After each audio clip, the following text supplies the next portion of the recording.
And it's a real concern. There is a small amount of mercury inside CFL bulbs, but there's a really dangerous one. It's super less.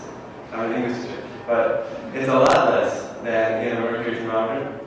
And so when it breaks, there's recommendations you can find on the website all over what to do. If it breaks on a hardwood floor, you can brush it up. If it breaks on a carpet, you use some tape to pick up the bits on the carpet. If it gets in your clothes, you just throw the clothes away. Like, not a big deal. If it's on when it breaks, then it's already in vapor form, so it's just in the air. So just open the window, leave the room, and come back in 15 minutes. It'll be mostly passed out through the changing of the air. And so that's not a real concern. Like, it's such a small amount that you're not in any real danger. And by replacing your incandescent bulb with a CFL, you're actually saving mercury production in the world, because most of our power comes from coal power plants, and those are producing mercury vapor in the smoke they're producing at the coal power plants. So you're actually saving mercury by using CFL bulbs. And what about the look? The look has just changed in this light in about the last year. It was true that they used to have that kind of cool color that you can see in schools and hospitals and prisons and stuff like that. That's all changed. They're available in full spectrum bulbs now for a reasonable price, so you don't have to worry about how it looks. There's even choices like, do you like a little bit more one color? They have spectrums like, some people like it a little bit more blue for reading, some people like it a little more red for their dining room. You can kind of choose based on bulbs that are now available. Then a question comes up is the price. Like, they're available as cheap as like $1.50 in some huge stores, and through the Green Iron website, they sell ones that they test for as cheap as $3. And there's a question then, should I replace my incandescent bulb today with a CFL, or should I wait till my incandescent bulb burns out? And that's kind of a personal choice, and it's kind of depending on whether you believe in the real cost of creating the light bulb, because the actual cost of the creating of the new light bulb isn't usually figured into anything, and it's really difficult to figure that, the real cost, like the distance from the maker to here, and all those sort of things. But in terms of your actual pocketbook, replacing an incandescent bulb today with a CFL will save you money like yet today, over the life of the bulb. Even if it was a brand new incandescent bulb, you could replace it with a CFL and save money over the lifetime of the bulb. And over the 2,000 hours that the incandescent works, you have another 10,000 hours that the CFL will work after you would have replaced the incandescent. So it's about 8 times. You can use it at least 8 times replacement. So you're saving money right away. Then the question becomes, should I buy CFLs or LEDs? And if you have the money, buy LEDs. They're awesome. They come in lots of different light temperatures. They're fully dimmable.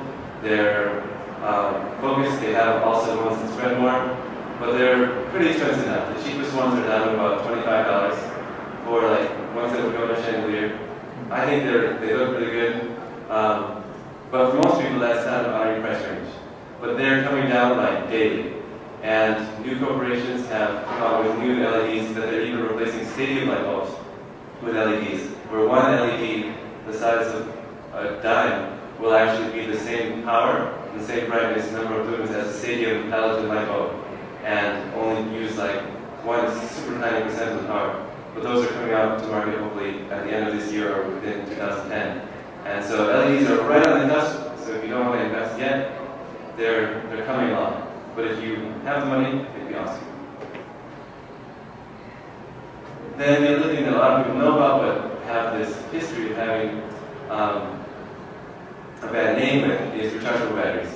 I have some rechargeable batteries on my camera, and every time that I go to use my camera, it says battery exhausted. So then I have to take the batteries out, recharge them, and then use them, and I use them for about 2 days in the camera for that trip, that vacation, whatever.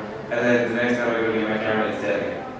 And that was how rechargeable bulbs or rechargeable batteries work for quite a while. As of this year, new good batteries that are kind of a hybrid technology are coming out and work really well. They last with one charge 3 times longer than most batteries do today, and and keep their charge in the drawer. So you charge them once, or they even allow them now come charged in the pack, and they'll keep their charge in the drawer for months, so you don't have to worry about it.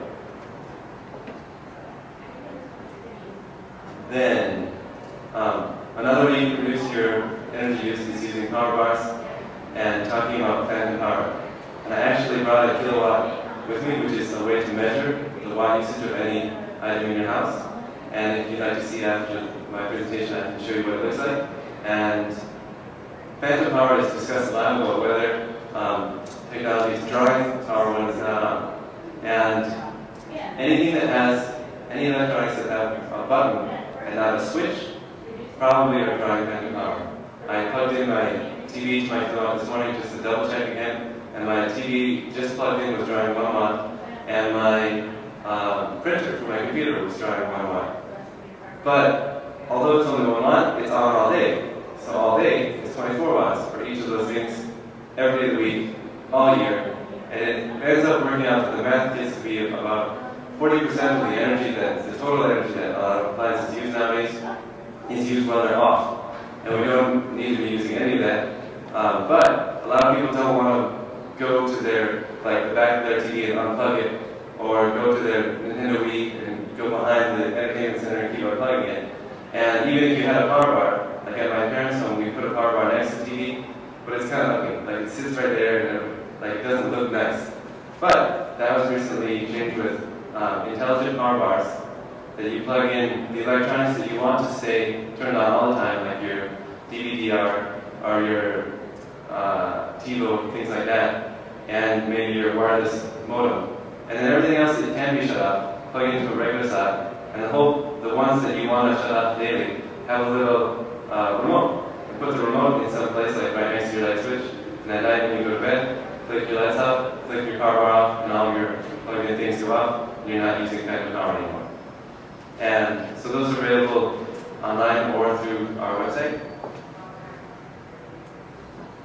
And the next thing that I can talk about is water conservation. Most, I think, new houses are being built with a lot low shower heads, but they also got a bad name. Recently, like when the first ones came out, they didn't have any water pressure.